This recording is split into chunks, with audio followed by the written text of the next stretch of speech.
지난번에 이어서 저희가 이제 계속해서 출애굽기 말씀을 통하여 하나님이 우리 가운데 어떻게 우리를 인도하시는지, 그분의 계획을 자신의 백성에게 어떻게 이루어 가시는지를 오늘도 이렇게 살펴보려고 합니다. 지난 주일 굉장히 좋은 시간을 보내고, 그죠? 되게 좋은 시간이었죠. 지난 주일 4부 너무 좋았는데, 너무 좋았어요. 너무 좋았는데 이제 끝나고 나서 저는 이제 홀몸이 아니니까, 여러분, 홀몸이 아니어서 이제 끝나고 같이, 저희 집이 3본인데 3본역 근처에 있는 트레이더스를 갔어요. 그래서 그 자매님과 함께 이제 트레이더스를 이것저것 살 게 많더라고요. 그리고 이제 저녁도 먹을 겸 이렇게 막 돌아다녔는데 사람이 별로 없는 거예요.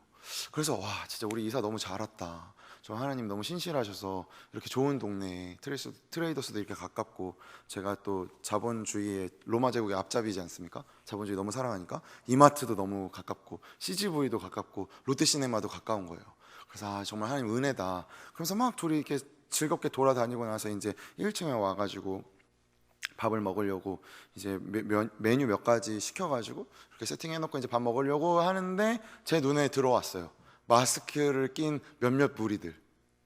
그렇게 생각해 보게 되는 거예요. 사실 주말에 큰 그런 쇼핑몰들이 빌 일이 없잖아요. 엄청 사람이 많은 게 당연한 거잖아요.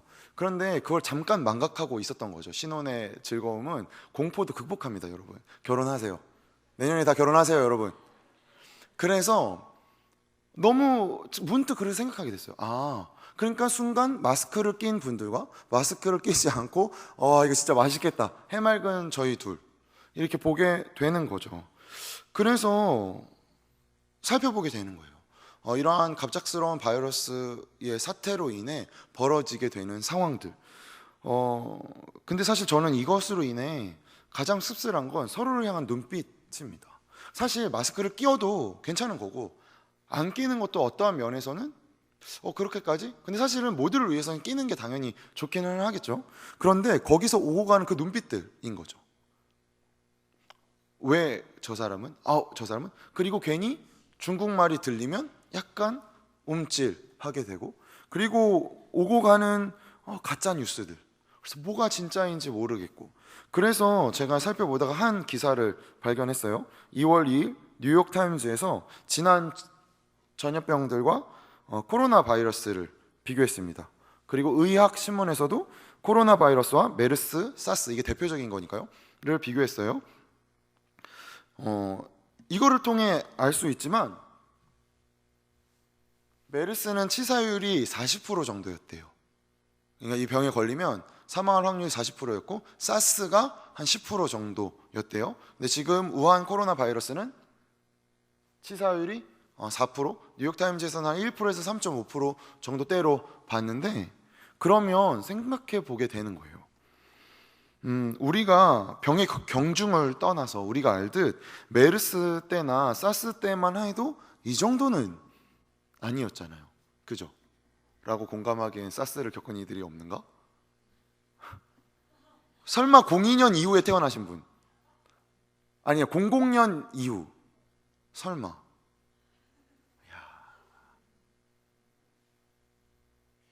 다시. 근데 그때 그렇지 않았어요, 여러분. 굉장히 이 정도는 아니었던 것 같아요.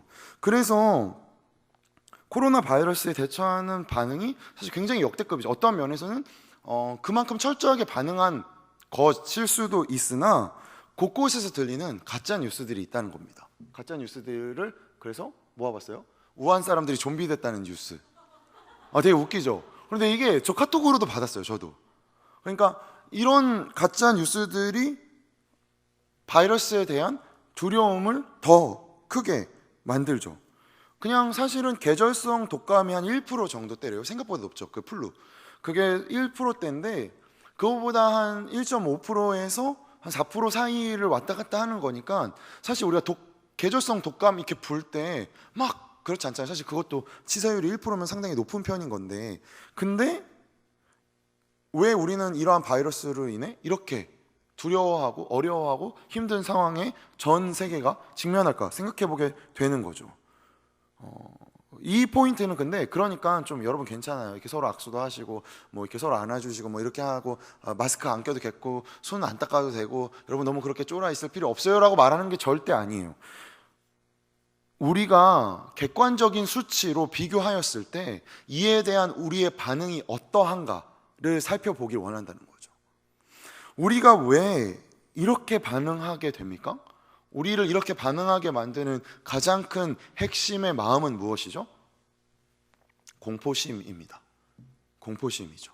두려움입니다. 물론 타인을 배려하기 위한 마음도 있지만 우리 저변에 깔려있는 공포심이 작동하게 만드는 것을 발견하게 되죠. 오늘 본문에서 우리는 이 공포심을 마주하게 됩니다. 바로가 이스라엘 백성을 두려워합니다.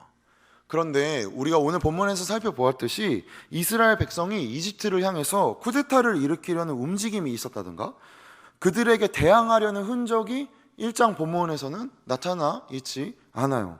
그냥 바로의 의심이었죠. 그는 분명히 이렇게 말합니다. 우리가 그들에게 대하여 지혜롭게 하자. 두렵건대 그들이 더 많게 되면 전쟁이 일어날 때에 우리 대적과 합하여 우리와 싸우고 이 땅에서 나갈까 하노라 라고 10절에서 이야기합니다. 두려우니 지혜롭게 대처하자. 흥미로운 것은 이런 식의 두려움에 대한 반응, 그러니까 성경에서 하나님의 백성을 향한 대적자들의 반응이 반복적으로 나타난다는 거죠. 막연한 두려움으로 인한 행동, 그러니까 하나님의 백성을 향한 막연한 두려움으로 인한 행동이 민수기 22장에서부터 24장 사이에 모압 왕 발락을 통해서 똑같이 나옵니다. 발락과 모압 백성들은 이스라엘 백성이 많다는 사실 때문에 고민해요. 그냥 많다는 사실 때문이에요. 볼까요? 3절에서부터 6절까지. 근데 이거는 제가 그냥 읽을게요. 모압은 이스라엘 백성의 수가 많아 두려웠습니다. 수가 많아서 두려운 거죠. 모압은 이스라엘 백성들 때문에 두려움으로 가득 찼습니다. 그래서 모압 사람들이 미디안 장로들에게 말했습니다. 저 집단이 마치 소가 들판의 풀을 다 먹어치우듯이 우리 주변 지역을 다 먹어치우고 있습니다. 그 당시 모압의 왕은 십볼의 아들 발락이었습니다. 그가 부올의 아들 발람을 부르기 위해 사람을 부돌로 보냈는데 그곳은 자기 백성의 땅에 있는 강변에 있었습니다. 발락이 말했습니다. 한 민족이 이집트에서 나와 땅을 뒤덮고는 내 바로 앞에 정착했다. 그들이 나보다 강하니 제발 와서 나를 위해 저 사람들에게 저주를 퍼부어라. 그러면 혹시 내가 그들을 쳐부수고 이 땅에서 쫓아낼 수 있을 것이다. 나는 내가 축복하는 사람들은 복을 받고 내가 저주하는 사람들은 저주를 받는다는 것을 알고 있다. 바로와 같이 발락도 두려움을 고백합니다. 단순히 이스라엘 백성이 많다는 이유 때문에요. 근데 여기서 많다라는 단어는 오늘 본문의 9절에서 이스라엘 백성에 대해서 바로가 많다라고 표현한 단어와 동일한 단어가 쓰였어요. 그리고 우리말 성경에서 번역한 모압이 이스라엘 자손 때문에 두려움으로 가득 찼습니다라는 22장 3절의 표현은 출애굽기 우리 오늘 본문 1장 12절에 애굽 사람이 이스라엘 자손 때문에 근심하여 라는 표현과 동일합니다. 그리고 모압 백성들과 발람이 자신들과 이스라엘 백성을 비교하며 그들이 나보다 강하다라고 민수기 22장 6절에서 표현한 것도 오늘 본문의 1장 9절에서 바로가 이스라엘은 우리보다 강하다라고 표현한 것과 같은 표현이 쓰였어요. 그럼 자, 여기까지. 애굽 왕 바로와 모압 왕 발람은 모두 동일하게 두려움에 빠집니다. 이스라엘 백성이 많다라는 사실이에요. 그런데 이스라엘 백성이 많다라는 사실에 그들이 겪은 두려움은 무엇이었죠? 그들이 우리를 해할 것이다 라는 것이었어요. 그러나 우리가 알듯 어떠한 해함은 행동으로부터 야기됩니다. 그죠? 물론 요즘 시대에는 눈빛이나 SNS나 여러 가지의 해함들이 공존하지만 이 당시만 해도 실질적인 어떠함이 있었던 건 아니었잖아요. 이스라엘 백성이 갑자기 바로한테 키보드 워리어 나타나가지고 너네 자꾸 나 이렇게 하면은 막 너를 암살하겠다 막 편지 보내고 이런 거 아니었잖아요.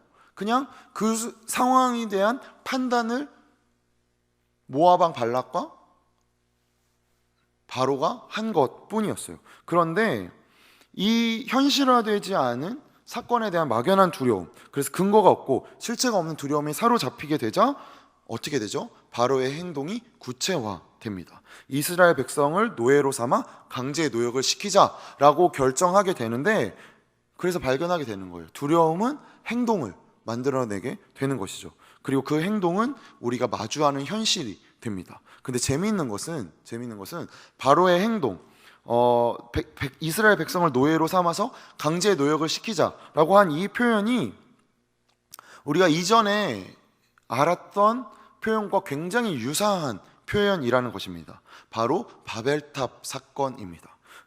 창세기 11장 3절 4절에서 이렇게 이야기합니다. 서로 말하되 자 벽돌을 만들어 견고히 굽자 하고 이에 벽돌로 돌을 대신하여 역청으로 진흙을 대신하고 또 말하되 자 성읍과 탑을 건설하여 그 꼭대기를 하늘에 닿게 하여 우리 이름을 내고 온 지면에 흩어짐을 면하자 하였더니, 이 창세기 11장에서 오늘 본문에 언급된 재료들이 또다시 그러니까 11장에 언급됐던 재료들이 오늘 본문에서 또 반복됩니다. 바벨탑의 건설자는 그들이 흩어지지 않도록 그 일을 행하고자 그런 일을 하였던 거고, 바로는 두려워서 이스라엘을 번성하지 않기 위해 성을 쌓아갑니다. 두려움은 자신의 성을 쌓게 만듭니다. 이것은 사실 동서고금을 막론하고 가장 훌륭한 통치의 수단이었죠. 두려움을 사용한 통치의 방법.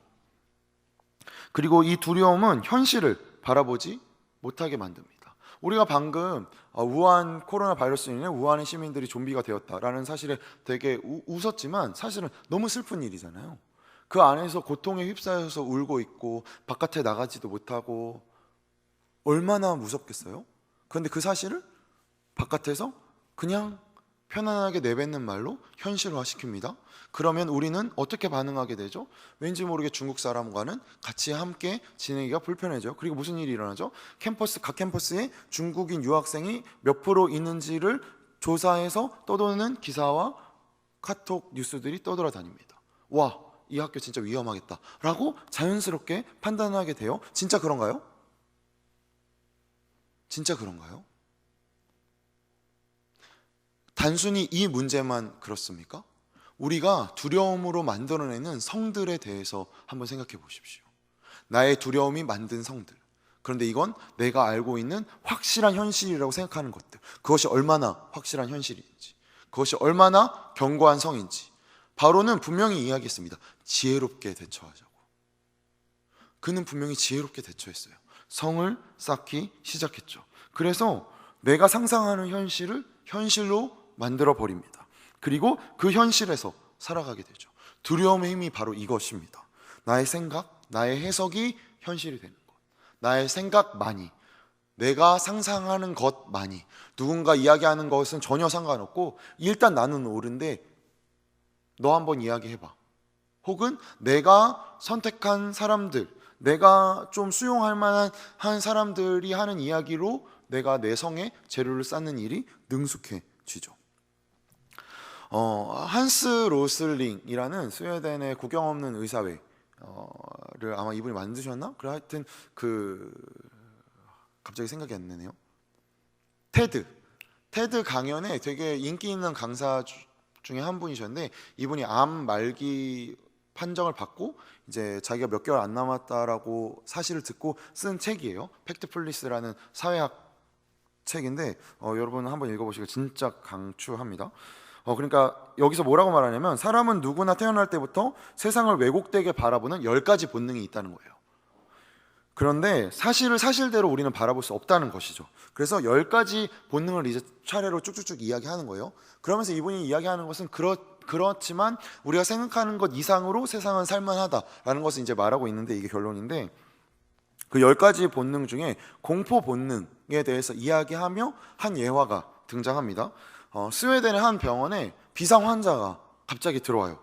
그런데 의사가 비상 환자가 왔다는 말에 막 놀라가지고 달려나가서 봤더니 바닥에 피가 흥건한 거예요. 그래서 너무 놀라가지고 이 환자 몸을 막 뒤지는데 찢어진 곳이 없는 거예요. 그래서 보니까 상하이가 붙어 있는 거죠, 옷이. 그래서 이거 어떡하지? 그래서 빨리 이거 절단기 갖고 오라고 간호사한테 소리를 칩니다. 그리고 의사가 보았더니 이게 조종사 파일럿 복장인 거예요. 그래서 이렇게 이 사람을 막 이렇게 흔들고 막 괜찮냐고 묻는데 이 사람이 뭐라고 이야기를 해요. 그래서 잘 안 들리는데 들어보니까 자기가 듣기에 러시아 말 같은 거예요. 그래서 이 의사가 유창하게 러시아 말로 이야기합니다. 걱정하지 마세요. 여기는 스웨덴에 있는 병원이니까 안전합니다. 라고 러시아 말로 이야기하니까 이 환자가 더 놀라서 동공이 커지면서 막 반응하는 거예요. 그러니까 이 의사가 갑자기 딱 공포심이 들어오는 거죠. 스웨덴 병원이라고 했는데 왜 놀라지? 아, 소련 러시아 조종사? 그러면 조종사가 병원에? 러시아 조종사가 병원에? 3차 대전이라고 생각하게 된 거예요. 너무 두려운 거죠. 그런데 그때 뒤에서 수간호사가 등을 치면서 옷을 자르려고 하는 의사에게 이야기합니다. 자르면 큰일 나요. 비싼 공군 조종사 수트예요 라고 이야기한 거죠. 이게 무슨 상황이었냐면 저체온증으로 내원한 스웨덴 조종사였던 거죠. 저체온증이니까 입이 얼어서 말을 잘 못하자 그 말을 러시아 말로 오해한 거예요. 그리고 바닥에 피도 피가 아니라 구명조끼에서 나온 잉크였던 거죠. 되게 웃기죠. 말도 안 되는 것 같고. 그런데 이 웃은 예화가 우리의 현실을 바라보게 합니다. 우리 삶에서 사실 이러한 반응을 꽤 자주 경험하게 되기 때문이죠. 바로의 행동과 동일합니다. 두려움을 느끼고 나의 성을 쌓기 시작하죠. 나의 판단, 나의 옳음은 곧 그것이 나의 지혜가 됩니다. 주변의 상황과 말은 객관적인 근거에 의해서 판단되는 것이 아니라 오히려 나의 성을 쌓는 도구로 견고해지죠.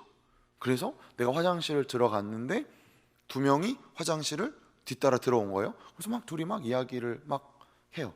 나랑 평소에 사이가 그렇게 가깝지는 않았는데 그냥 인사를 하는 정도였는데 그냥 둘이 막 수근수근 거리는 거예요. 그래서 혹시 내 뒷담화 하는 건가? 그러고 나서 이렇게 그래서 일부러 손을 오래 씻어요. 쟤네 나간 다음에 나가려고. 근데 손을 아무리 씻어도 걔네가 안 나가는 거예요. 그래서 내가 손을 씻고 이렇게 나왔어요. 꺼림직해요. 그러고 나서 이제 가다가 마주쳤어요. 내가 눈을 마주치고 인사를 하려고 했는데 그 친구가 못 보고 지나간 거예요. 그럼 우리는 쟤 분명히 나랑 뒷담화 있어. 쟤 분명히 나랑 사이가 안 좋은 줄 알았는데 나를 무시했어 라고 여기게 되죠. 그런 거요. 그냥 화장실에 둘이서 재밌게 논 거예요. 그죠? 그냥 지나가다가 못 본 거라고요. 그런데 우리는 이렇게 생각해요. 근데 그 순간 어떠한 현실이 되죠? 그 친구와 사이가 어색해집니다. 내가 생각해서 내린 판단들이 다 점점 옳아요. 그때 그래서 그렇게 말한 거였구나. 그때 그런 거였어 라고 나의 지혜가 동원돼서 나의 성을 쌓기 시작합니다. 그러면 주변에서 하는 말들은 모두 이 성에 필터링 돼서 이 성을 견고하게 할 뿐인 거죠. 그래서 생각해 보게 되는 거예요. 그러면 바로는 왜 그의 두려움을 신뢰하며 자신의 바벨탑을 쌓은 것일까요? 오늘의 본문의 키가 여기에 있습니다. 오늘 출애굽기 기자는 8절에서 뭐라고 이야기하죠? 바로를 뭐라고 표현합니까? 요셉을 알지 못하는 새로운 왕이라고 적습니다. 400여 년의 시간이 지났어요. 당연히 요셉을 알지 못할 수도 있죠. 근데 사실 생각해보면 요셉을 알지 못할 수가 있을까요? 자신의 선조의 그 가뭄의 위기에서 나라를 구했는데요. 그런데 이러한 기록은 생각을 해보게 되는 거죠. 왜 요셉을 알지 못하는 새로운 왕이라고 적었을까? 이 요셉을 알지 못했다라는 의미는 그냥 요셉 몰랐다.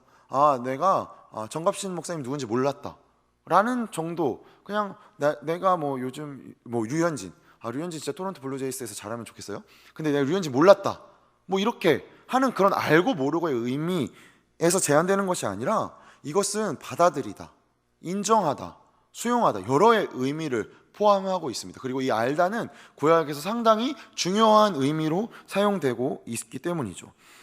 이스라엘이 바로의 이러한 고통, 바로의 이러한 두려움으로 인한 행동으로 인해 고통을 당하게 된 이유는 바로의 알지 못함 때문이었습니다. 알지 못함으로 발생한 문제는 어떻게 해결될까요? 출애굽기 2장 25절에서 이렇게 이야기합니다. 출애굽기 2장 25절 같이 읽어볼까요? 같이 고백합니다.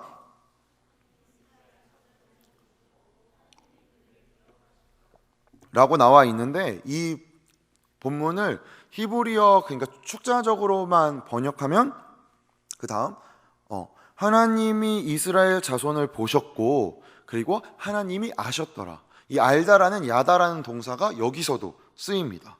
하나님이 알고 계신 이스라엘 자손을 바로는 알지 못하는 것이었죠.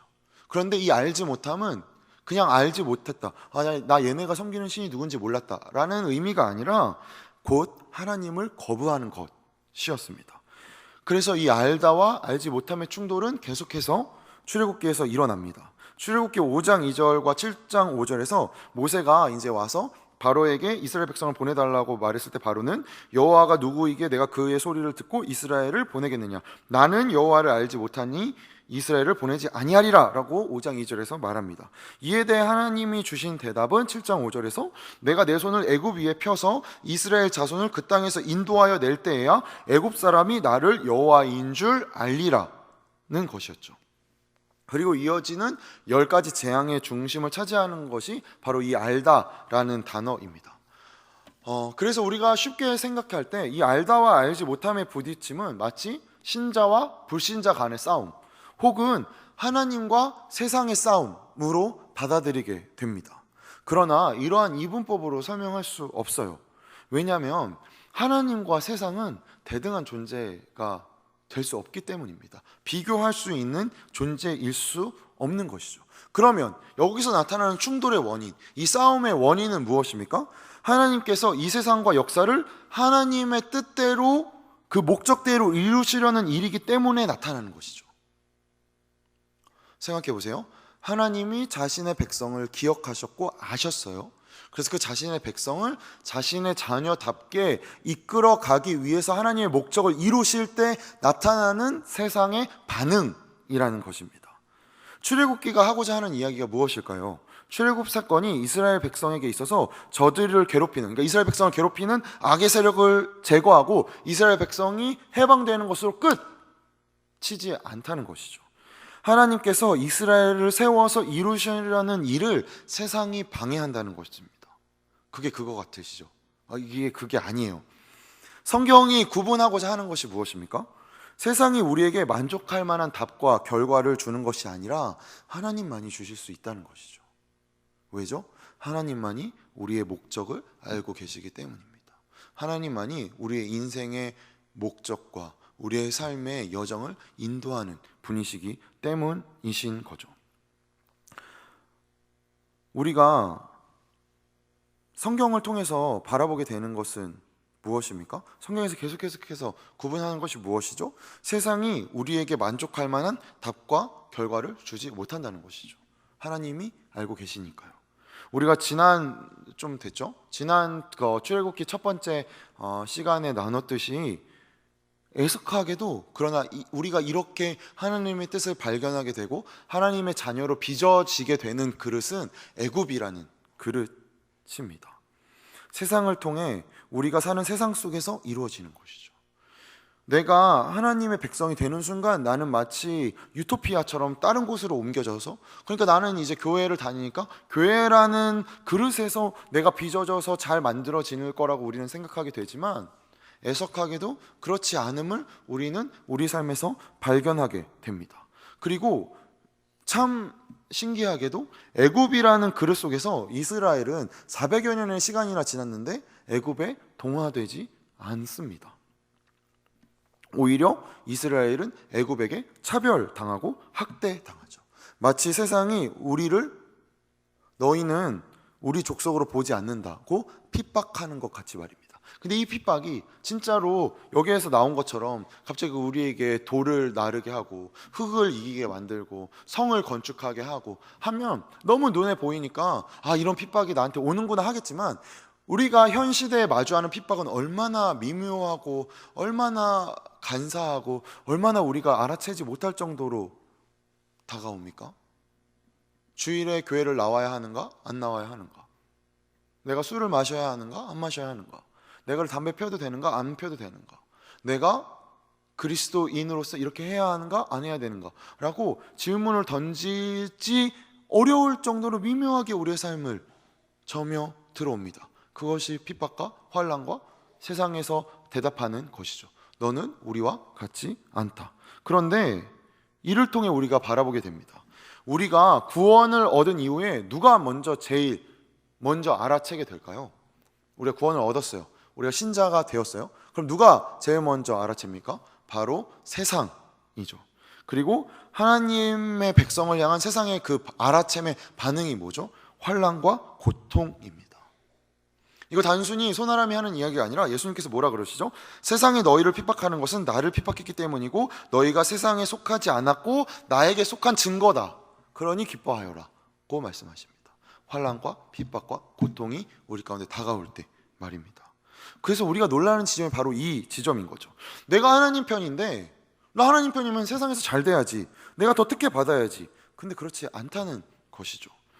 이스라엘 백성이 애굽에 있는 상황과 같다는 것입니다. 그리고 세상은 근거 없는 두려움으로 우리를 핍박합니다. 왜 그렇죠? 우리만이 세상에 보복하지 않기 때문입니다. 세상의 보복의 방법을 우리는 사용하지 않기 때문이죠. 그런데 그렇게 자꾸 핍박당하다 보면 우리 또한 근거 없는 두려움으로 우리의 바벨탑을 쌓아 올리기 시작합니다. 그런데 이게 아니라는 겁니다. 우리는 그들과 다르다는 거죠. 하나님을 아는 백성은 하나님을 아직 모르는 이들과 다르다는 것입니다. 우리가 속해 있는 것, 우리가 뿌리를 내리고 있는 것은 우리도 몰랐지만 우리가 하나님의 형상임을 깨달았고 예수로 인하여 우리가 구원받았음을 인정하게 되는 순간 우리의 뿌리를 발견하게 됩니다. 우리의 뿌리가 세상이 아니었다는 것을 깨닫게 되는 것이죠. 그래서 좌절하게 됩니다. 당연히 잘 될 줄 알았어요. 좋은 대학 갈 줄 알았어요. 좋은 직업 가지게 될 줄 알았어요. 내가 교회를 다니니까요. 내가 예수님께 이렇게 열심히 기도했는데요. 근데 이 꼬라지가 뭐냐는 것입니다. 라고 기도하게 됩니다. 혼란스럽죠. 하나님 과연 살아계신가? 이해되지 않는 고통이, 이해되지 않는 환란이 도대체 내 삶은 어떻게 될 것인가? 물음표만 가득해질 때 드디어 우리는 질문하게 됩니다. 정체성에 대해서 말입니다. 정체성. 그리스도인이라는 게 도대체 뭔가? 기독교를 믿어서 나는 왜 이 모양이지? 라는 질문을 하게 되는 거죠. 사실 양쪽으로 잘 되면 얼마나 좋겠어요. 세상에서도 잘 되고 하나님도 열심히 믿고. 그러나 우리가 알듯 그런 간증 들어보신 적 있으시죠? 근데 제가 느끼기에는 그 간증하시는 분이 전부예요. 그분들이 다예요. 그분들 말고는 없어요. 제가 느끼기에는 그래요. 그래서 우리가 알듯 거의 대다수는 그렇게 되지 않는다는 거죠. 왜냐하면 하나님의 백성으로서의 길과 세상 백성으로의 길을 동시에 걸어갈 수 없기 때문입니다. 갈림길을 한꺼번에 걸어갈 수 있는 사람은 아무도 없습니다.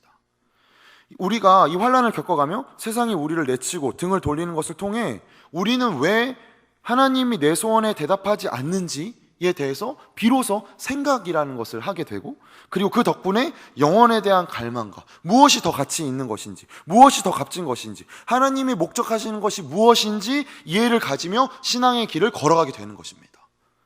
그래서 성경에서 바울이 우리 가운데 이렇게 이야기합니다. 로마서 5장을 같이 고백할까요? 로마서 5장 3절에서부터 8절입니다. 같이 고백합니다. 다만 이뿐 아니라 우리가 환난 중에도 즐거워하나니 이는 환난은 인내를, 인내는 연단을, 연단은 소망을 이루는 줄 알미로다.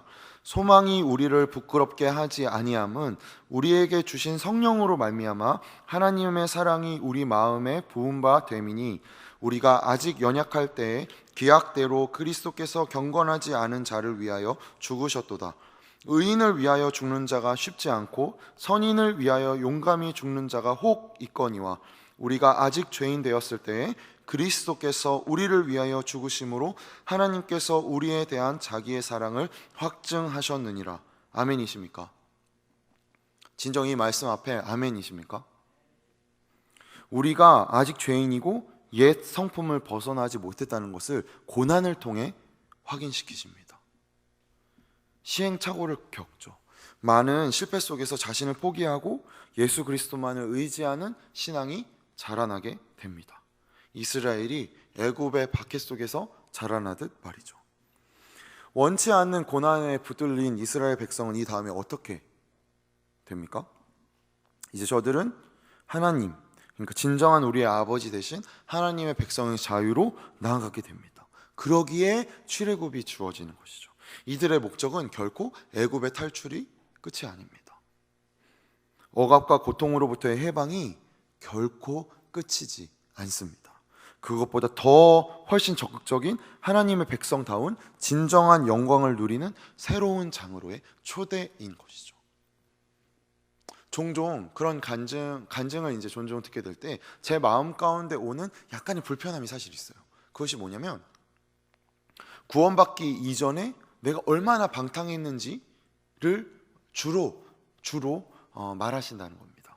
그래서 그 말을 듣고 있으면 와, 저런 분에게 하나님 저렇게 일하시는구나, 아, 참 은혜다 라는 생각을 하게 되는데, 저는 근데 여기서 한 가지 질문이 더 떠오르는 거예요. 그러면 그때 그렇게 스펙타클하게 일하셨던 하나님이 이끌어 가시는 지금의 내 삶의 이 부요함은 이전에 이 스펙타클함과 비교하였을 때 무엇이 더 값진 것인가?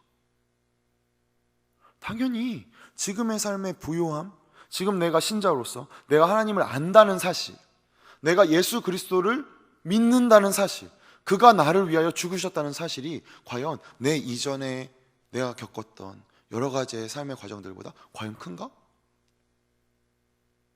라고 생각하게 되기 때문입니다. 그래서 생각해 보게 돼요. 우리의 삶을 조정하는 두려움들에 대해서 말입니다. 그냥 흘러가는 대로 흘러가지 마십시오. 세상이 요구하는 대로 반응하지 마십시오. 당연히 이 정도 되면, 이만큼이면, 이렇게 나이 먹으면, 이런 주 되면 그때에는 이렇게, 그때는 이렇게, 당연히 그렇게 순차적으로 나아가야 하는 지점들이 당연히 있죠. 당연히 있죠. 그런데 제가 우리 공동체에 도전하는 것은 어디에 귀를 기울이고 있느냐는 것입니다. 무엇에 기반하여 성을 쌓고 있는 것입니까? 하나님의 나라를 짓고 있는 것입니까? 나의 바벨탑을 쌓고 있는 것입니까? 하나님을 아는 지식이 나를 이끌어갑니까? 세상을 향한 두려움이 나를 하나님께로 몰아붙입니까? 그것도 아니면 그냥 모두가 하니까 함께 걷고 있는 것은 아닌지 돌아보기를 원한다는 것입니다. 하나님이 약속대로 경건하지 않은 우리를 위해 그리스도를 죽이셨습니다. 우리를 자신의 자녀답게 하기 위해서 말입니다. 단순히 죄에서 구원, 그러니까 이제 죄를 짓지 않는 정도에서 머무르게 하기 위한 것이 아니라 하나님의 자녀답게 이끌어 가시는 것이죠. 우리가 이 약속 위에 서 있는 자들입니다. 그러니 하나님은 우리를 품으시고 사랑하시고 용납하시는 것이죠. 우리가 그 한없는 용납 앞에 나는 어디 한번 그러면 더 큰 죄를 지어봐야겠다, 이렇게 죄를 지어도 나는 절대 심판받지 않는구나, 그럼 나는 더 해봐야겠다 라고 할 수 있겠습니까? 부끄러운 것이죠. 부모님이 도둑질을 한두 번씩 눈 감아줍니다. 그래서 점점 더 도둑질을 하게 됩니다. 그러다가 크게 한번 혼나게 되죠.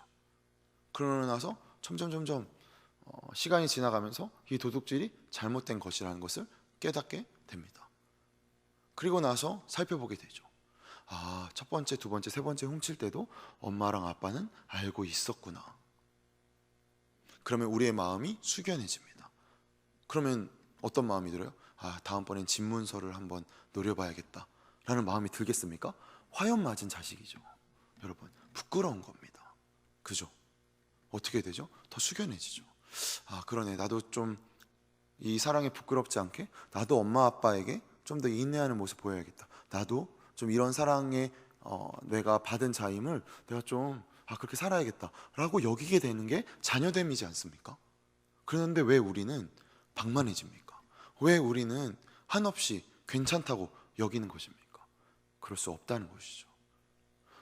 그러니 우리도 서로에게 용납을 해야 하는 것입니다. 서로를 받아들여야 하는 것이죠. 그러면서 점점 하나님의 자녀답게 빚어져 갈 것입니다. 단순히 애굽에서의 탈출, 세상에서 교회로 나오는 정도가 끝이 아니라 하나님의 자녀답게 우리 한 사람을 그가 계획하셨고 이 자리에 모으셨고 이 땅 위에 서게 하셨고, 그래서 자신의 일을 우리를 통해 이뤄가길 원하시는 그분의 크심을 반드시 경험하십시오. 우리의 삶으로 그것을 반드시 경험하십시오. 근거 없는 두려움에 흔들리지 마십시오. 세상의 끊임없는 외침에 복종하지 마십시오. 요셉을 알지 못하는 새 왕에게 하나님께서 요셉이라는 인생 가운데 어떠한 일을 보이셨는지 관심조차 가지지 못하는 세상에게 결코 여러분의 인생을 맡기지 마십시오. 하나님을 따라갑시다, 여러분. 우리가 예수 그리스도의 삶을 본받아 살아냅시다. 너무 정답이죠. 너무 100번 듣는 이야기죠. 근데 왜 100번 이야기합니까? 그것이 진리이기 때문입니다. 진리는 변하지 않습니다, 여러분. 진리는 어느 시대를 지나도 그것은 진리입니다. 예수를 따라가는 것은 예수가 오기 이전에도 그리하였고, 예수가 온 이후에도 그리하였고, 우리가 죽어서 없어진 이후에도 그리할 것입니다. 이것이 진리입니다. 끊임없이 변하는 세상의 목소리에 귀를 기울이시겠습니까? 그 판단에 여러분의 삶을 맡기시겠습니까? 아니면 변하지 않는 진리에 내 삶을 던지시겠습니까? 환란이 올 수 있겠죠. 더 심한 고통이 내 삶에 다가올 수도 있습니다. 이렇게 쉽게 강단에서 이야기하는 것이 사실 참 민망해요. 참 민망합니다. 고통 가운데 있는 지체들에게 사실 굉장히 미안한 마을이죠. 그러나 거기서 끝이 아니라는 것입니다. 이해되지 않는 고통, 이해되지 않는 환란이 결코 신자에게는 끝이지 않습니다. 그 이후에 하나님의 이끄심이 분명히 있습니다. 그 이후에 하나님이 자신의 자녀답게 이루어 가시는 하나님의 약속, 기약대로 오신 그리스도의 신실하심이 우리의 삶을 이끌어가는 것이, 그것이 그리스도인인 것입니다. 이스라엘이 강제 노역을 당하듯 애굽이 이스라엘을 외면하듯 그러한 사건이 우리 가운데 다가올 때 이 말씀을 기억하십시오. 7절에서 뭐라고 이야기하죠? 1장 7절에 이스라엘 자손은 생육하고 불어나 번성하고 매우 강하여 온 땅에 가득하게 되었더라. 이것은 하나님이 아브라함 가운데 허락하신 약속이 이루어졌음을 선언하는 것이었죠. 그리고 나서 12절에 반복됩니다. 이스라엘 백성은 학대를 받을수록 번성하였다. 이것이 단순히 수적인 의미만을 의미할까요? 우리의 삶으로 대답합시다. 더 당당해집시다. 아버지의 자녀답게 더 당당해지세요. 두려움에 서 있을 때 두려움과 소망의 갈림길이 있음을 우리가 기억하고, 두려움이 아무리 우리를 휘감을지라도 소망의 길을 선택하여 걸어가는 기품 있는 그리스도인이 됩시다. 그리스도인의 격을 살려나갑시다. 우리가 먼저 낮아집시다. 우리가 먼저 양보합시다. 우리가 먼저 이해합시다. 오해를 받으십니까? 오해를 받읍시다. 누군가 나를 무시합니까? 기꺼이 무시를 당합시다. 누군가 나에게 험담을 합니까? 기꺼이 험담을 들읍시다. 그가 우리를 위해 죽으셨음을 기억하면서 말이죠. 그리고 내 삶을 돌아봅시다. 나는 왜 그렇지? 나는 왜 이런 존재지?